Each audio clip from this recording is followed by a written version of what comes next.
ব্যস্ত নগর জীবনে নিজের জীবন জীবিকার ব্যস্ততা সামাল দিতে অনেকেই চারপাশের দিকে তাকানোর সময় পান না।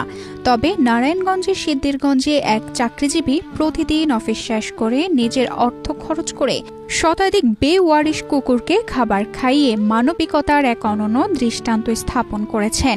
4 বছর ধরে একদিনের জন্য বন্ধ হয়নি তার এই উদ্যোগ।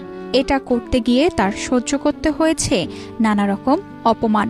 আমি একটা ডাস্টবিনের কাছে খাবার দিতেছি, সেইটাও অনেক মানুষ সহ্য করে না। এখানে কিন্তু দুনিয়ার ময়লাই না ফেলতেছে, ওইখানে এদেরকে ডাক দিয়ে খাবার দেয়, তারপরও মানুষ আমার সাথে ব্যবহার খারাপ করে, বকাবাজি করে।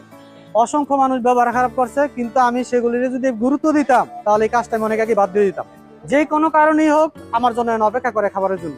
আমি একদিন খাবার না দিতে পারলে আমার আরেকটা লোক আছে, তার আমি কিছু খরচ টরচ দিয়ে তার আমি বলে যাই যে আপনি একটু চেষ্টা করেন খাবারটা দেওয়ার জন্য।